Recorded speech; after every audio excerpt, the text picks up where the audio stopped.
Shalom and welcome to this week's Living Torah. Got back in from Colorado last night very late, so exhausted.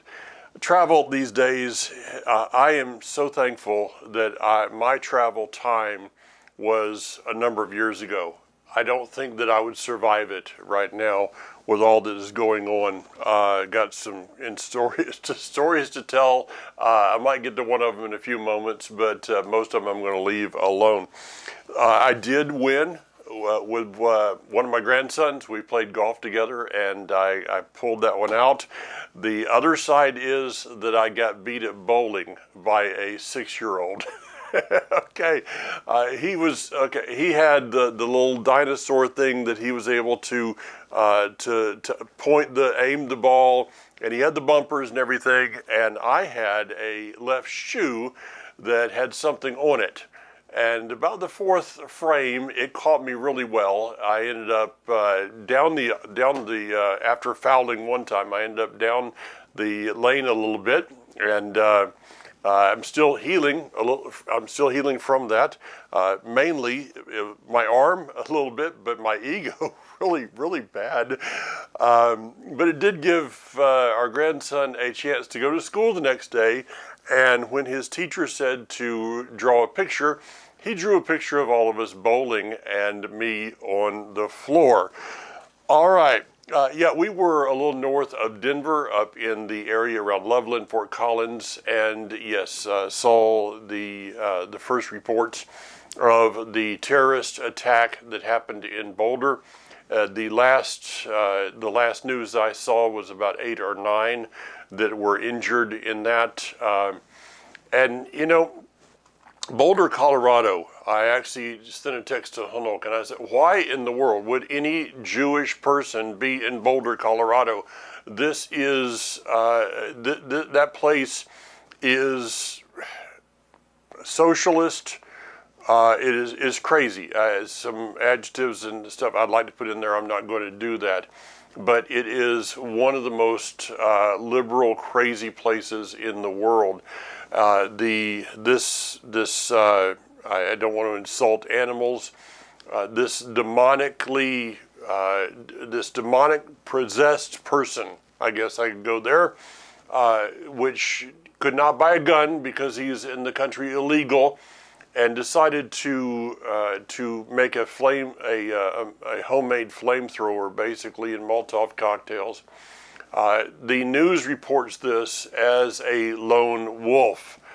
And remember that the news is complicit to what is going on, just as many of the news stations or the propaganda stations that we have today reported that the IDF was firing on innocent civilians in Gaza.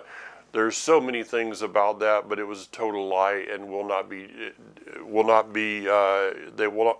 walk that back. People believe it. That's what they believe. And it's hard to change someone's mind today with truth. This issue about a lone wolf, though, I want to make sure that you and I are clear of what this is.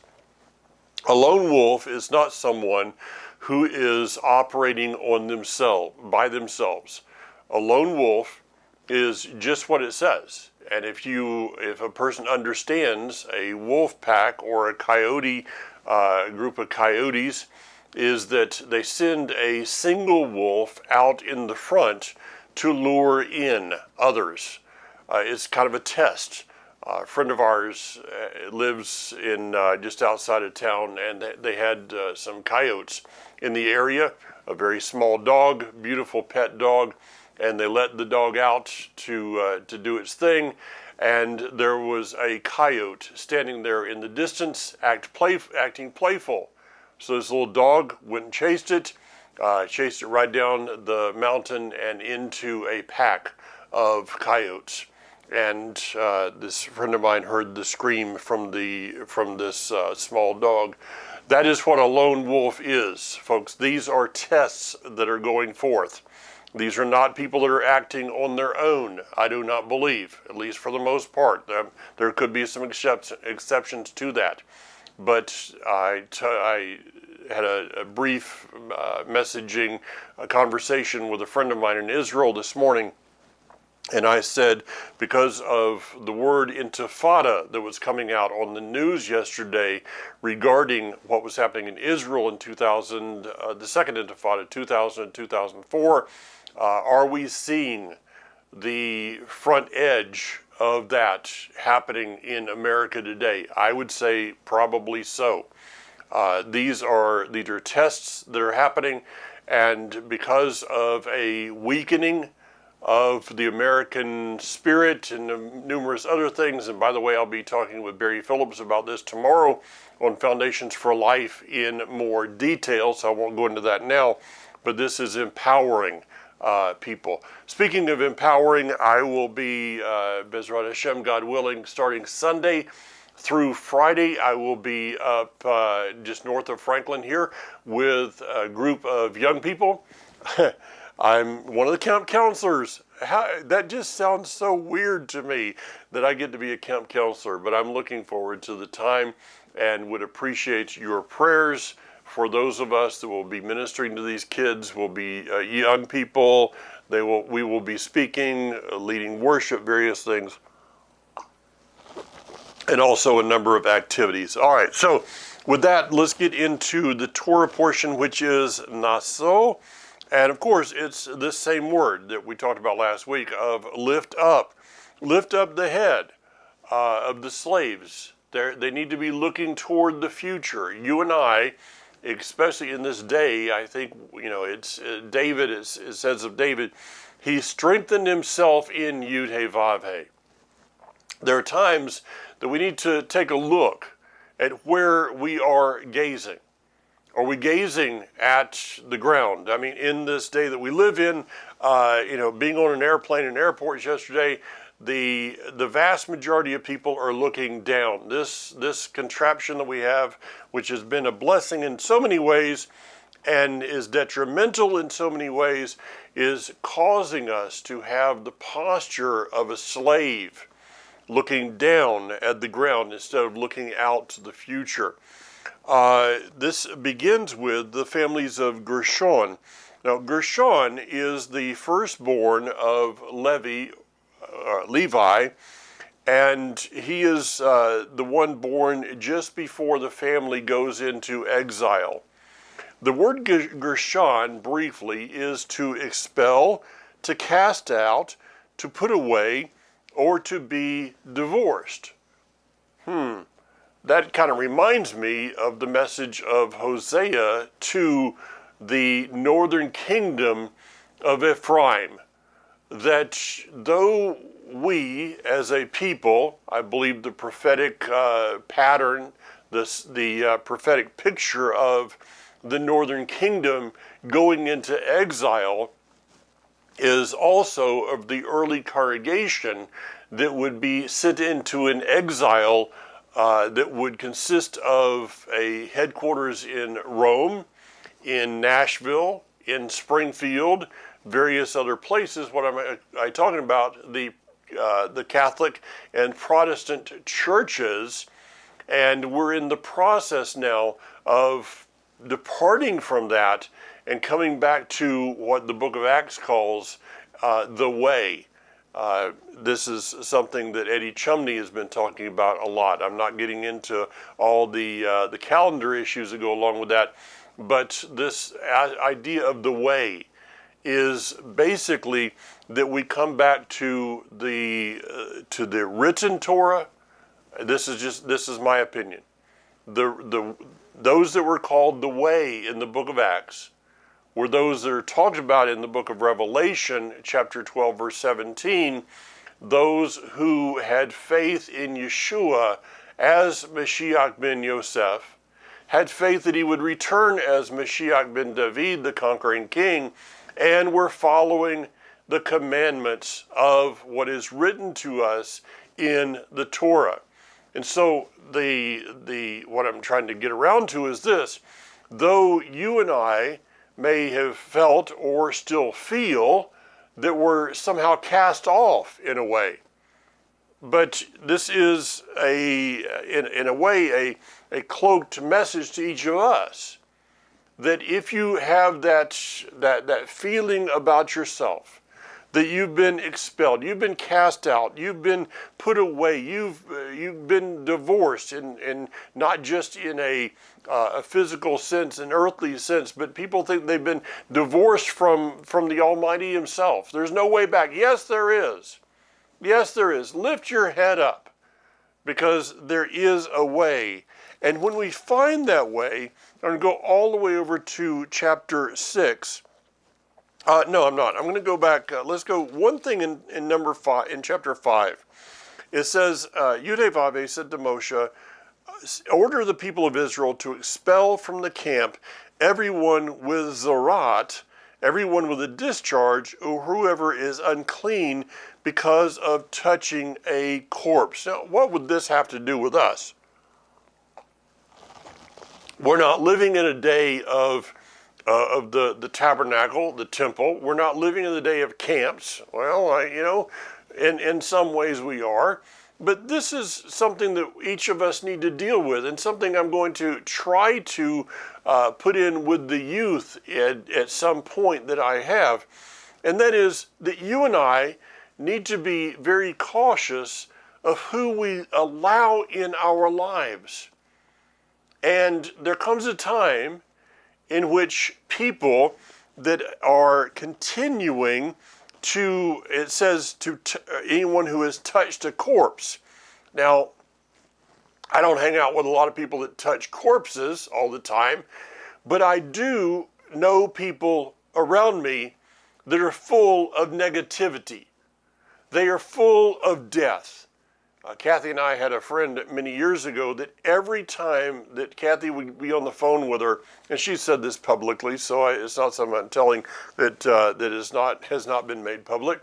Every time that she would get, after we moved away, she would spend some time on the phone, and I would have to be like, honey, we need to get the tire pump and pump you back up here, because she would be so deflated from all the negativity that this person brought forth. Now, we all know people that do that. People that we have people in our lives that energize us, and we have people in our lives that deflate us. In the world that we live in today, I don't have a lot of time for negative people. Now, I can deal with people's issues, but when a person wants to make that issue their identity and not get over it, get over themselves, get through it, and find something on the other side, lift up their own heads, when they have gotten to the place in life that posture of a slave is their identity, and they're not willing to do anything to get out of that, that is a zarat. That is an uncleanliness that needs to be put out of our congregations, needs to be put out of our own lives. You and I have the choice of who we allow into our camp. Now, that camp can be the congregation we attend. That camp can be our home. That camp can be our very life.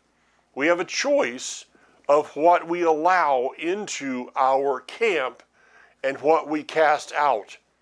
Now, somebody that we say to them, listen, I just want to be very honest with you.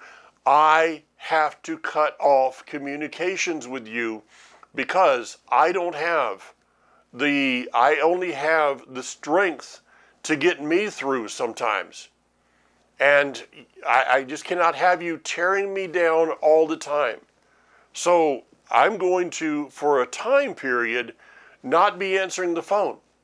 I will not be answering emails from you. I will not be answering your texts. Now, if there comes a time that you decide to get over this, that is your choice, then we will talk. But until then, you need to get outside of my camp. We need to take in our day seriously who we allow in our camp and who we don't.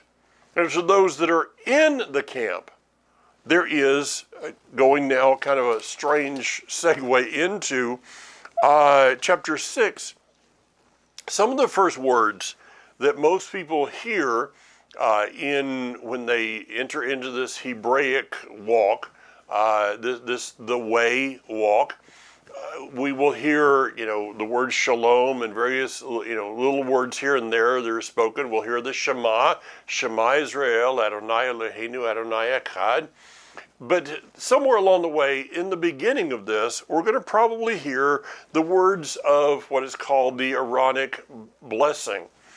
And this is chapter 6, verse 22. Speak to Aaron and his sons. Tell them that this is how you are to bless the people of Israel. And it says, and you are to say to them, what about this? This is how you are to bless. I cannot remember growing up anyone ever speaking a blessing over me. It was into my adulthood.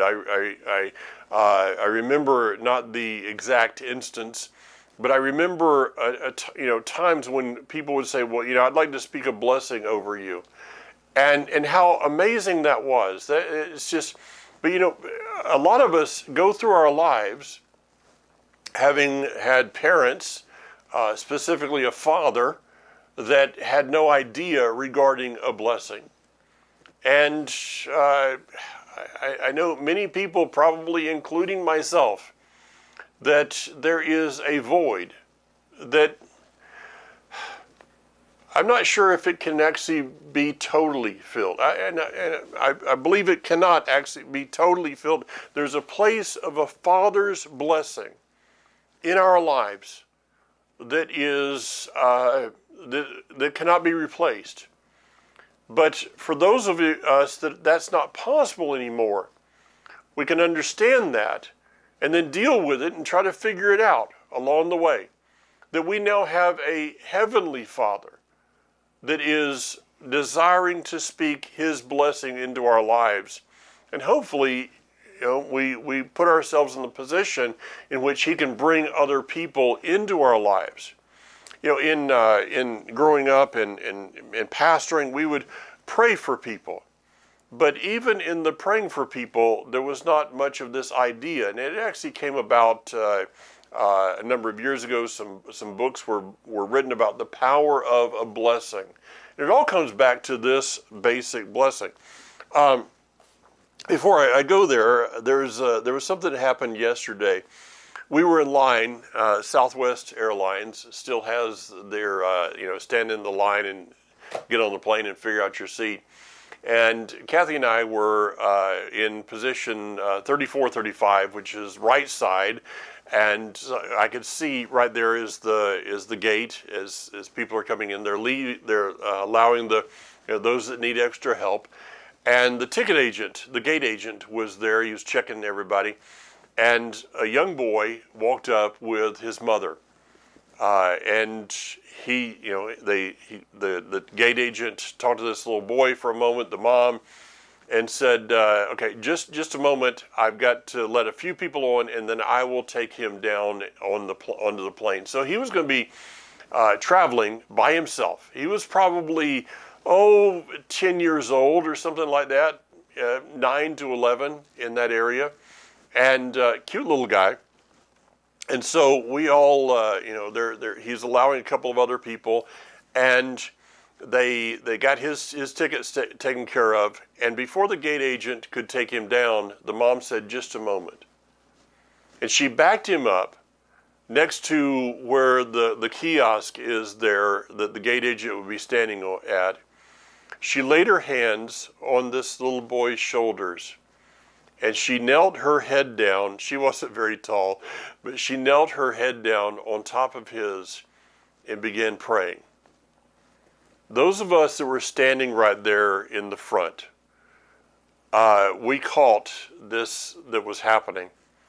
And all of a sudden, there was this silence in that general area that I was standing in. And one lady said, I wasn't expecting to cry, standing in line here. And it was just a beautiful, It was just a beautiful moment in which this mom spoke a prayer, a blessing, I guess. I didn't hear anything over her son before he got on that plane. we got to Atlanta last night, and I got off the plane, and here's that they had escorted this little boy off the plane, and he's standing there next to. I said, "Are you the grandparents?" And they said, "Yes." And I said, I need to tell you what happened on the other side. And I relayed the story of how the mom had stopped and had spoken a blessing, a prayer over their grandson, or over her son. And I said, I looked at the little boy and I said, "Man, you guys were the witness today. Good job." And he just smiled, and off we went. But it was just one of those touching moments. You never know where that moment may be that somebody needs you, maybe not to just, they need us to pray for them, yes. But what would be the difference if we walked up to somebody and said, "Would you mind if I just spoke a blessing over you?" I mean, who's going to say, "Well, no, I really have enough of those today"? I doubt that. So the word here is, I'll go through this a little bit. Evereka Adonai Ishmareka, Ya'er Adonai Panav Yeleka Vukoneka, Isa Adonai Panav Yeleka V'Shem Lekai Shalom. And it is translated, "May Adonai bless you, keep you. May Adonai cause his face to shine upon you and show you favor. May Adonai lift up his face toward you and give you shalom." Notice that there are 3 times the name, and this is the name Yud-Heh-Vav-Heh. There's 3 times that this is used. Now, on Christian websites, it's like, "Oh, that shows the Trinity." This is, if we go to Deuteronomy chapter 6, we see that Shema Israel, Adonai Eloheinu, Adonai Echad, he is one. But when you're trying to find something in your theology, it kind of comes out at you all the time. So this is not speaking of the 3-headed Godhead of the Catholic Church, which has been in some ways adopted into Protestant, but it is telling us about the word Echad is, I've mentioned before, is a plurality of a singular, and so there are different aspects of the Almighty that we associate with. He says, "I am that I am." It's actually translated in my study of this, it's, "I will be what I will be," or "I will be whatever you need me to be at that time." If you need me to be the wonderful counselor, the mighty El, the everlasting Father, I am all of those things. And so he uses the name 3 times. And first of all, he says, "May Yud-Heh-Vav-Heh Barakah and Shamar." May he bring forth blessing in your life, and may he guard you or protect you. It says, "May he make his face shine upon you and show you favor." The word here is panim, or the light of his countenance. We've all experienced that with a person. A person looks to you, and there's people that it said they just light up the room. When they walk into a room, there is something that changes. There's a light that is brought forth. And I think we should all desire to be that person. When we walk into a room changes for the better. I've been around a lot of people that when they walk into a room, it's like, I want to leave the room because of what they bring in. Let us be people who bring the light. Something that I pray at times, that the Father would shine his light in me and through me. That would be my prayer for these coming days with the youth, that his light would shine through my life and unto them. So his face, that he would look upon us, I guess the best way to say it is with a smile.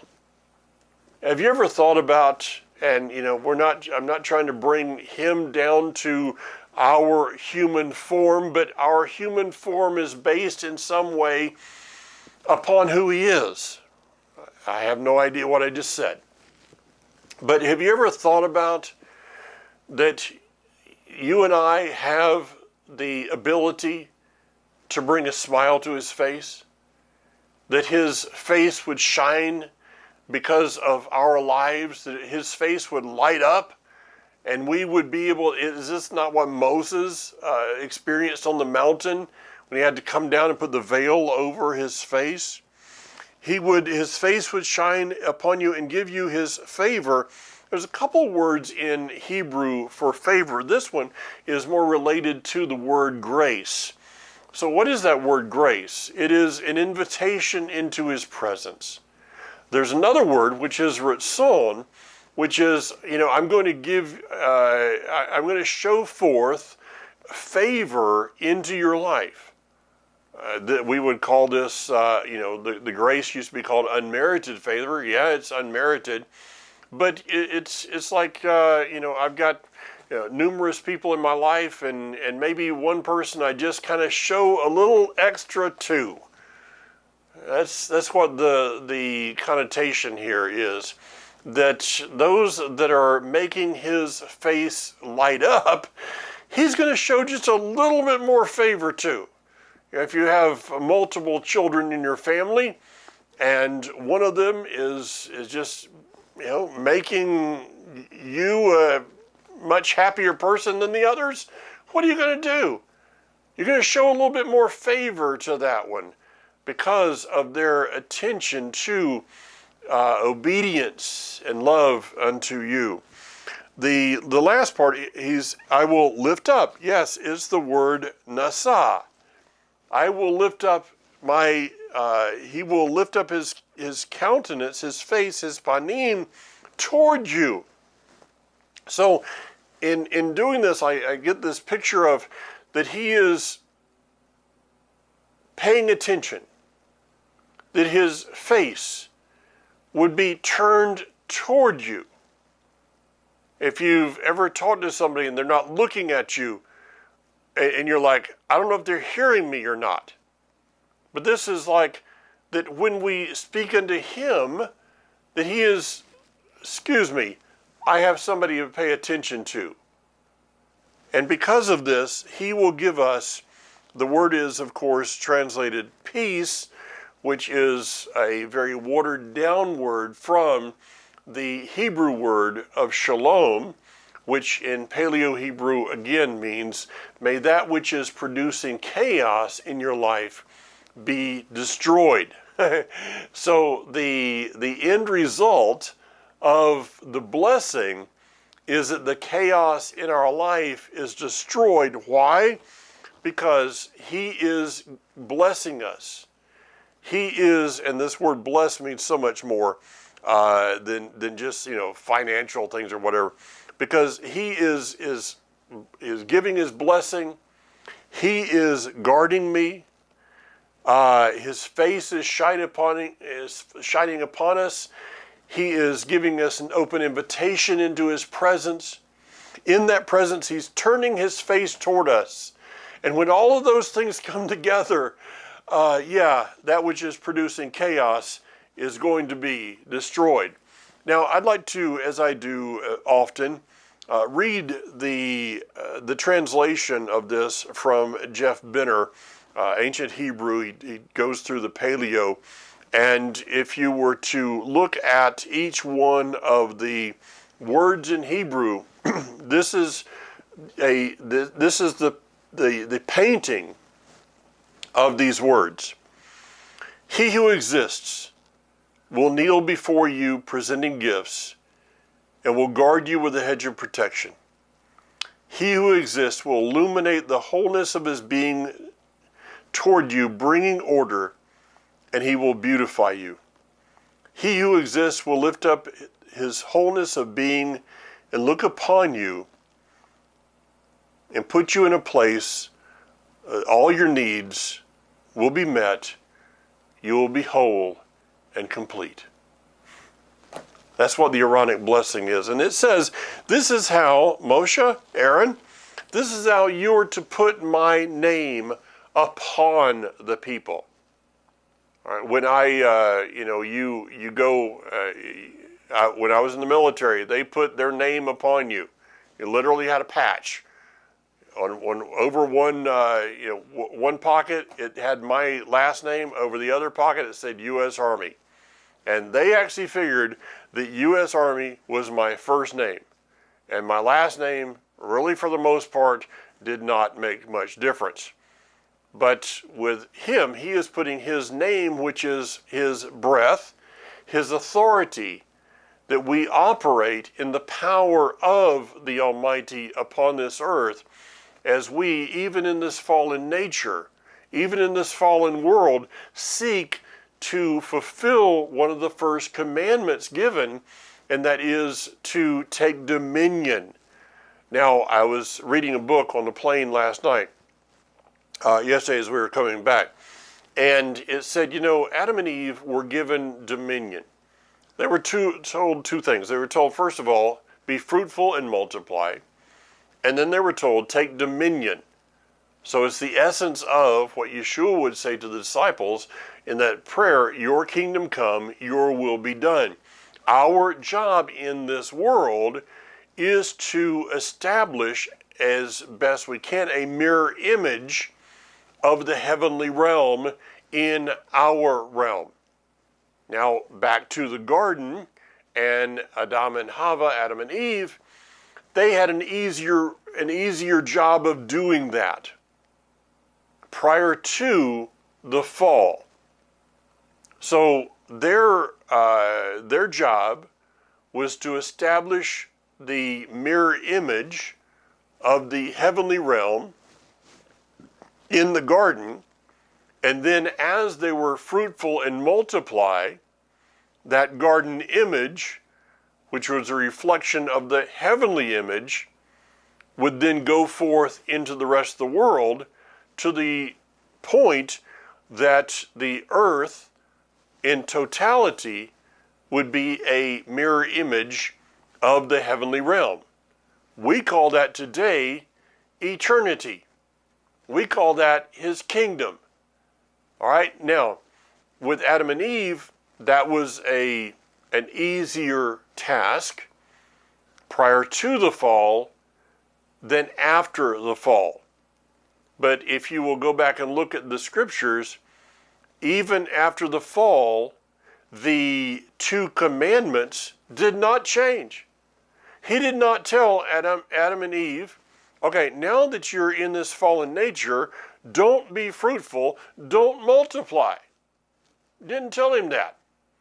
He said to Eve, it's going to be more difficult in this day than it was. I will increase your pain in childbirth. That does not mean that there was no pain in childbirth prior to the fall.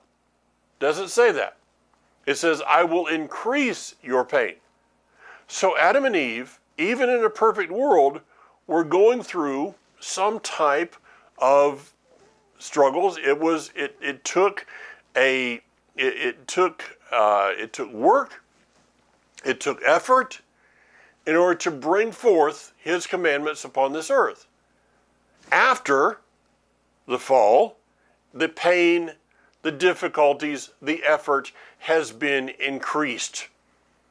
But just as he did not take away the commandment for us to be fruitful and multiply, he did not take away the commandment for us to have dominion over this earth, which is his name would be upon us, and his name would then be passed on through us into other people. All right. What this has devolved in through the years is the pronunciation of a name.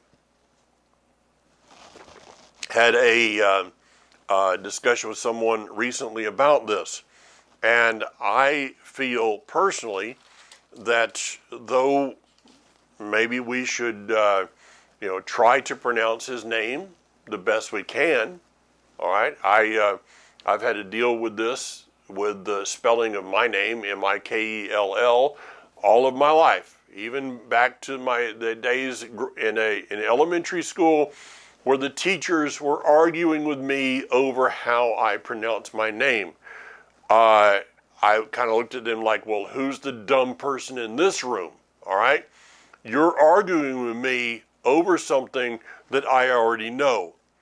Now, I'm not saying we should not strive to know his name, but when it devolves into an argument over the pronunciation, then I personally feel that is a waste of time, which is why I'm not spending any more time on it in this broadcast.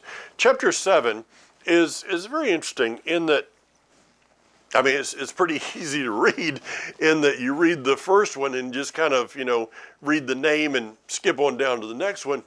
But it is he'd finished putting up the tabernacle, and then here's the offerings that are brought from the tribal leaders to the tabernacle. Notice, if you would, I didn't, go exactly here, but it appears that everybody brought the same thing.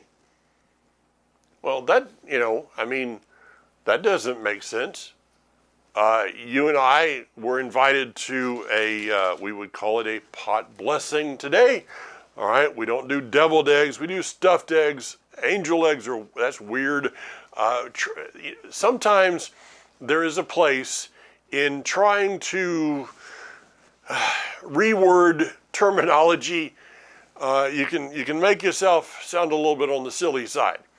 But let's imagine that we have an oneg, all right? And that was the difficult one to begin with, because I'm thinking, I don't really like donating blood. So an oneg, which is pretty much what we used to call in the South, dinner on the ground, which is weird in itself, because the first time as a young kid, I'm thinking, why are we eating on the ground? There's no tables there. All right, so you got to experience life sometimes to figure out how people are trying to figure out life. Why did I go there? Because I spent way too much time on an airplane in an airport yesterday. Everybody brought the same thing. Now, if you and I have a oneg, dinner on the ground, whatever, we normally, at least with us, Life Assembly, someone will, Kathy or somebody will put out a text on our thread of what are you bringing? Because you don't want everybody bringing pimento cheese and crackers. Okay, I happen to like pimento cheese and crackers, but I just as soon not have 12 people bring it. Okay, we want a little variety in life. So why is it that everybody brought the same thing? It's a very clear message that this is what he told them to bring. That they were to be equal parts of the sum. One person wasn't to be known for their barbecue brisket. The other one known for their desserts. The other one, everyone was to be known for this. We are all to walk in obedience before him, bringing what he tells us. And when we bring it all together, we have our equal parts. We put it together for the sum of everything. And what is the result of that? Well, the scripture calls it worship, which, by the way, unashamed commercial here. By the time this goes out, this will be on the web. I revisited and reworked a little bit of message I've done in the past on Abrahamic worship. What is worship? Is worship music? Does music really have anything to do with worship? What's the seed of worship? Is it possible to worship inside the doors of your congregation if you have not worshiped outside? So if you want to go to our website, you can order that.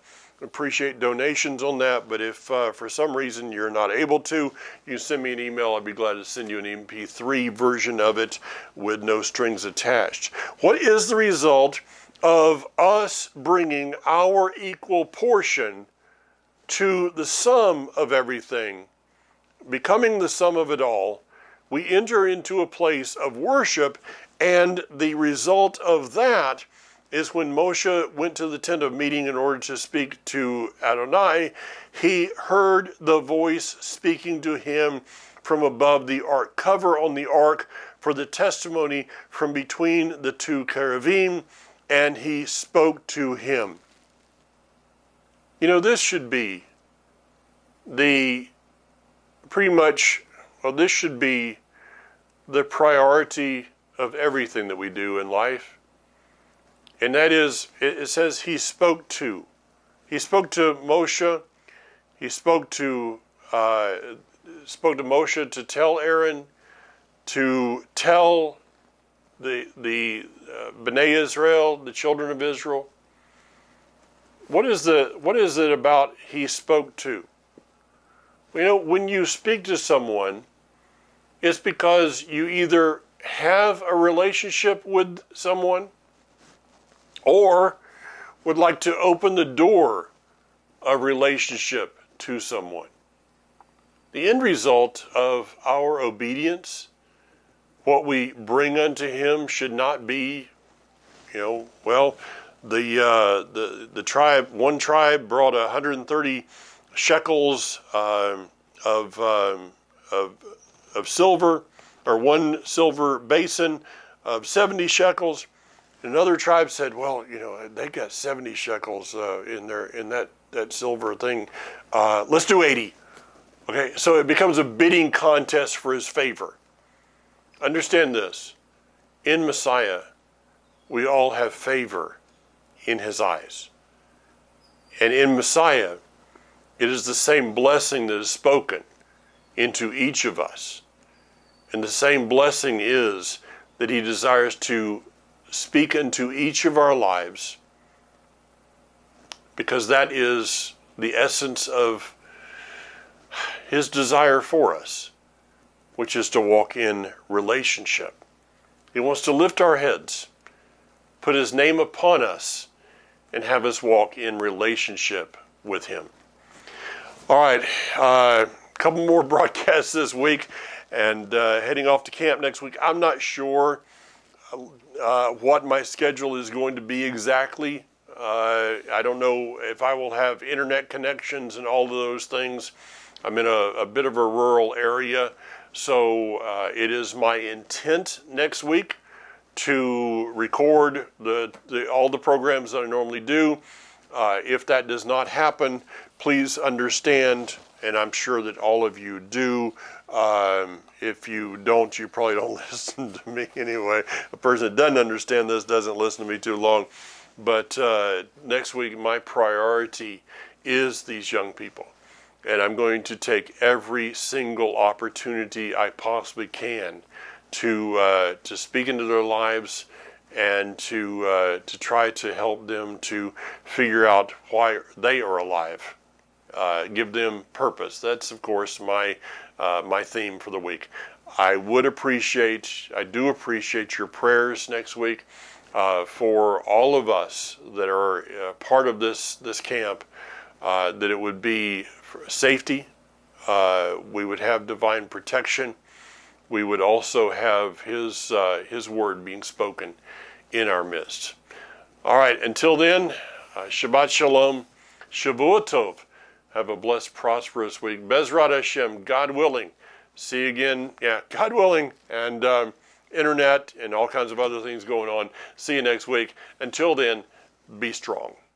Yivarechecha Adonai v'yishmarecha.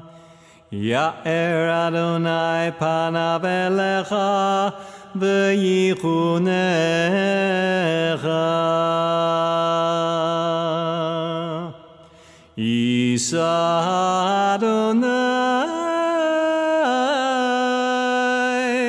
panav